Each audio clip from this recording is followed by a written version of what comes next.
Magandang araw po sa lahat po ng mga panood nito, no. Kakaiba po ito ang ating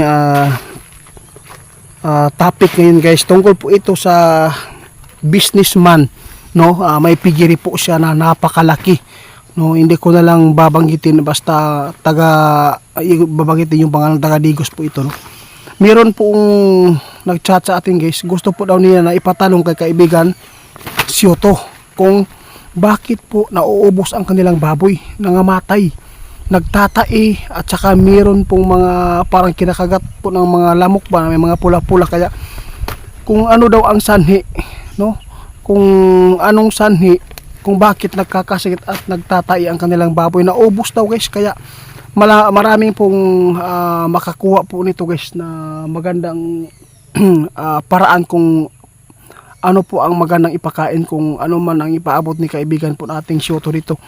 Sana po wala po tayong masagasaan po ngayon, no, kung meron mang ipapaabot si Sioto na hindi maganda, para malaman po ninyo kung paano tayo mag-alaga para hindi po magkakasakit. Kaya nandito po tayo ngayon, guys. Followers natin, no, malaki po ang pigiri po niya na pinalawak po niya, pero ngunit sawi siya na mabinta ito dahil po ay lahat po ng baboy niya ay ubos na ubos. Kaya dito po ninyo malalaman ngayon kung ano ang safety na pagkain at kung bakit nakakasakit, asan ba nila nakuha. Tatalungin po natin si kaibigan.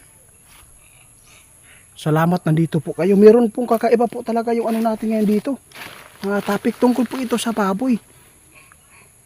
Meron lang akong sasabihin sa iyo, sana po masagot po niyo ng maganda. May nagchat sa ating kaibigan tungkol po sa baboy, na lahat po ng baboy niya, mga 100 na pieces, lahat po ay nag-umpisa lang daw sa tai-tai. Bakit po, ano pong nangyari? Bakit po nagkasakit po ang kanyang baboy? Hindi lang po doon sa kanila, marami po, nagkalat na po talaga yung ano ngayon. Bakit po, ano pong dahilan? Ano po ang cause po? Bakit po nagkakasakit?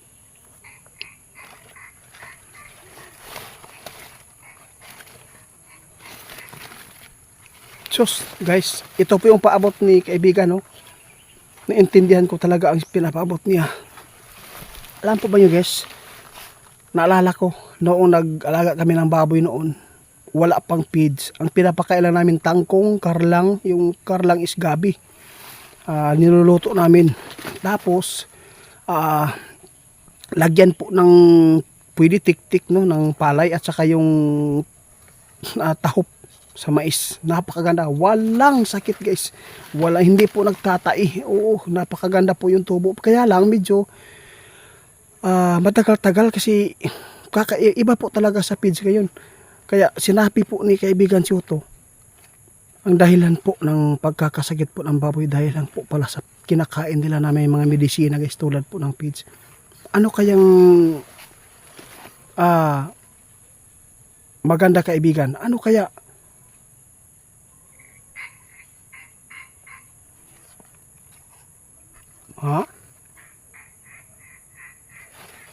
Guys, sabi po ni kaibigan, sana po ay di po kayo magalit kay Ghost Hunter 88, no. Ipinapaabot lang po niya ang totoo. Grabe, guys, ang feeds day makadaot po din na siya sa baboy di ay, no. Di maayo. Kaya nga, no, parang sinadya ba.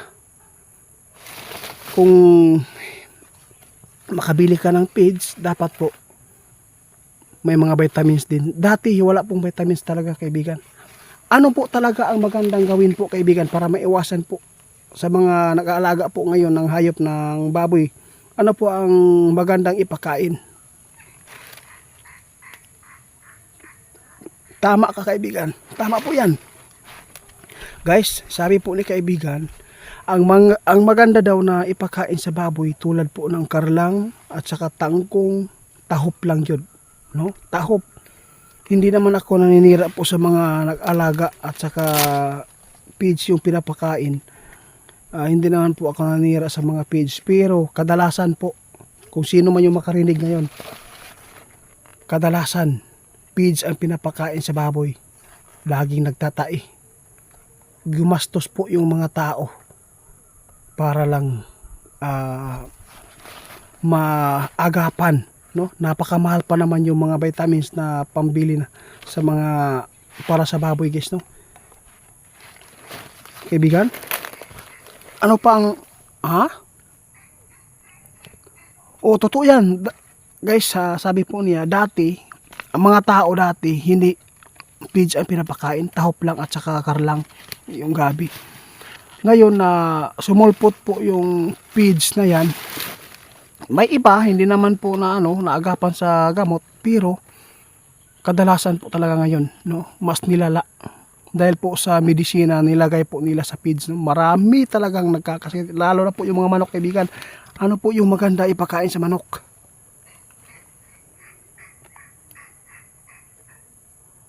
Hindi po maganda pakainin yung manok kanang feeds guys. Mas maganda po daw yung crack corn, sabi po ni kaibigan. Ito po yung crack corn is napakaganda po ipakain dahil po vitamins, hindi po na yung mga manok ninyo hindi po nagkakasipon kapag feeds po talaga. Pag maliit pa, hindi pa yan sinisipon daw, sabi po niya ni kaibigan. Pag medyo 1 kilo, doon na po uumpisa po na magsipon yung manok ninyo para po, di ba? Para makabili tayo ng mga kaya nagagastos, magastos talaga. Pero ang ayahi dire kato na maligya og feeds o katong factory sa feeds, di ba? Oo. Sana po kung mayroon man nakapanaw dito na malaking store dyan na nagtitinda po ng mga feeds, mga vitamins, pasensya na kayo kung nasagasaan ko kayo. Basta ito po talaga yung sinasabi po ng Diwindi, no? Tahop good guys ang pinakamaayo ipakaon. At saka karlang, tangkong, kana ra gyud para safety ang inyong baboy. Huwag po inyong pakainin po yung mga panis na, ha? Huwag po pakainin yung baboy nyo ng panis na pagkain kasi po doon po magsimula yung virus. Sana po meron naman tayong matulungan dito, no? Ma'am, kinis siya guys ang nag-request na kadigos di siya, no? Sana po natugunan ko kayo, ma'am. Huwag mo na lang pangarapin po yung baboy po ninyo na mabilis lumaki. Ang importante dyan, hindi po napasmo, hindi napasma sa pagkain, hindi po nadidili ba. Lagi pong maintain po sa pagkain, tubig na malinis ipainom at saka tahop, gabi at saka yung tiktik ng palay, yun po ang pinakabaganda na pagkain. Kaibigan, ano pong maganda po ipakain kung yung mga baboy bitaw na makapal po yung buhok? Kasi pag makapal yung buhok daw ay bitukon daw na. Sabi po ni kaibigan guys, pakainin po nyo ng ipil-ipil at saka yung niyog, ipakain po niyog para maging okay po ang kanyang balat at saka yung buhok. No, at saka yung buhok niya ay malalagas po yan. Oo, salamat. Nagparamdam na po guys. Nara. Kaibigan, maraming salamat. Biro naman po tayo natulungan ngayon guys. Sa lahat po ng mga nag-alaga po ng baboy, makukuhaan po ninyo yung bis, yung ibasi ba ninyo ang yung pag-alaga sa una nga wala pa'y feeds. Pinakamaayo kayo ang tubo sa baboy, lalo na mga karlang, mga gabi at saka yung tangkong at saka yung pinakamaganda po ipakain guys, ito saging.